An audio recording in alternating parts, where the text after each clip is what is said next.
It's a chilly Saturday morning in 1991. A 16-year-old girl, full of life and dreams, pulls into the car park of her high school. She's in her drill team uniform, hot rollers still in her hair, rushing to meet her teammates for a competition.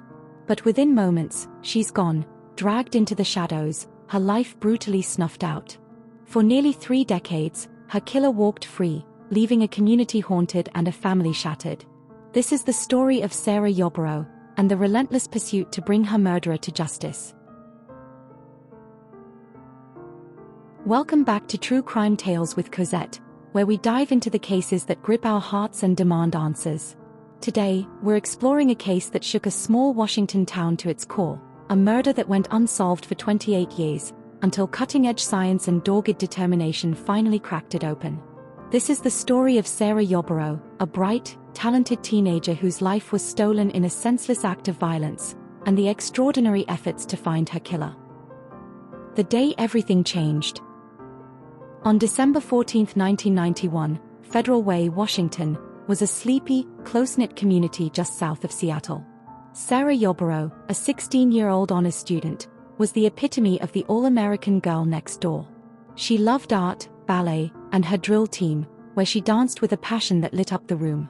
Her mother, Laura, described her as a quiet bridge builder, someone who brought people together with her infectious smile and kind heart. That morning, Sarah's parents were away at her younger brother's football tournament. Her friend Amy Paradis stayed over the night before, and the two spent a carefree evening eating junk food and watching basketball. Sarah had big plans for the weekend, a drill team competition in Kirkland. She woke up late, rushed out the door with her curlers still in, and drove her father's car to Federal Way High School, arriving just after 8 a.m. But Sarah arrived an hour early. The car park was nearly empty, the school grounds quiet. She parked near the tennis courts, waiting for her teammates. What happened next would change everything. At around 9:20 a.m., 2 boys, aged 12 and 13, took a shortcut through the school grounds to go skateboarding. One of them, Drew Miller, noticed a man emerging from the bushes near the tennis courts. He described him as tall, with shaggy blonde hair and evil eyes. Moments later, the boys stumbled upon a horrific scene: Sarah's body, partially clothed, lying in the brush just 150 yards from her car. She had been beaten and strangled with her own stockings, her drill team uniform still clinging to her. The discovery sent shockwaves through Federal Way. A jogger had also seen a man kneeling over a girl but mistook it for a couple in a private moment. By the time police arrived, the killer was gone, leaving behind a grieving community and a trail of fear. A cold case and a community's fear. Sarah's murder was a wound that refused to heal. The community rallied, raising funds for a memorial bench at the school, complete with bronze replicas of her ballet shoes, her beloved dog Gibby, and books she cherished. Her grandfather donated a state-of-the-art computer system to help police track the flood of tips, over 4,000 in total. Investigators recovered a crucial piece of evidence: a full male DNA profile from semen on Sarah's clothing and skin under her fingernails. Despite regular searches in state and national CODIS databases, no match was found. 2 eyewitnesses provided a detailed description of the suspect: a young man, about 6 feet tall, with shoulder-length blonde hair, but the composite sketch led nowhere. As years turned into decades, Sarah's classmates graduated, started families, and built careers, but her memory remained frozen in time. Her friends, like Mary Beth Tomey, spoke of the profound loss. She loved art, she loved to dance. What would she have become in those years that were taken from her? She stated. The lack of answers fueled paranoia. Parents tightened curfews, and children walked in groups. Federal Way's sense of safety was shattered, replaced by the shadow of a faceless killer. Detectives, led by figures like Kathleen Decker, never gave up, but the case grew cold. The breakthrough.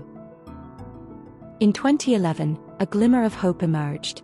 The King County Sheriff's Office partnered with forensic genealogist Colleen Fitzpatrick and Identifinders International. Using genetic genealogy, a revolutionary technique that traces DNA through public databases, they linked the crime scene DNA to the Fuller family, descendants of a Mayflower passenger. Suspicion briefly fell on Bill Fuller, a family friend, but he didn't match the suspect's description and was quickly ruled out. By 2018, the composite sketch was updated with age progression technology by Parabon Nanolabs, reflecting what the suspect might look like nearly 30 years later. Then, in 2019, genealogists zeroed in on two brothers. One was eliminated due to a prior rape conviction with DNA in CODIS that didn't match. The other was Patrick Leon Nicholas, then 55, who had never submitted DNA to CODIS despite a troubling criminal history. Nicholas, 27 at the time of the murder, had a chilling past. In 1983, he held a woman, Anne Crony, at knife point in a park, attempting to rape her. He was sentenced to 10 years but released after just 3.5, with no requirement to submit DNA. In 1993, he was convicted of child molestation, pleading guilty to a lesser charge, again avoiding DNA submission.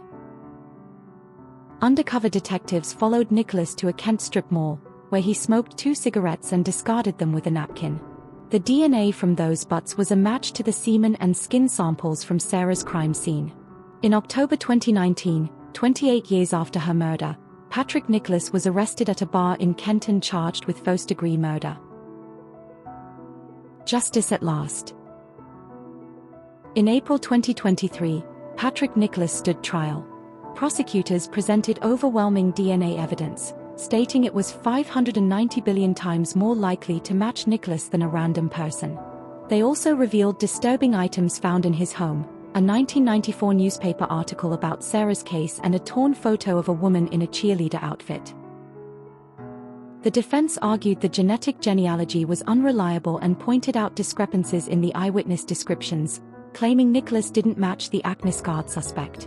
But after 9 days of testimony and just over a day of deliberation, the jury found Nicholas guilty of first-degree felony murder and second-degree murder, both with sexual motivation. On May 25, 2023, Nicholas was sentenced to 45 years and 8 months in prison. Sarah's mother, Laura, spoke of her daughter's vibrant spirit. "She was the delight of my life, a person who built bridges and brought people together." Her brother Andrew, just 11 when Sarah died, said the family lived under a Damocles sword for decades, never knowing if justice would come. Anne Crony, Nicholas's 1983 victim, expressed outrage at the system that released him early, allowing him to kill Sarah. If he had served his full sentence, he would have been locked up in 1991, she said. A legacy of love. Sarah Yarborough's murder left an indelible mark on Federal Way, but so did her legacy. Her friends and family continue to honor her through stories of her kindness, creativity, and zest for life. The case, one of the first to use genetic genealogy, paved the way for solving countless other cold cases. As Detective Scott Straffy put it, this was pure, unadulterated evil. But Sarah's light shines brighter. Her mother, Laura, said at the sentencing, "Nothing will bring Sarah back, but this is as much justice as we can expect." Sarah Yarborough was more than a victim. She was a daughter, a sister, a friend, and a dreamer whose life was cut short but whose memory endures.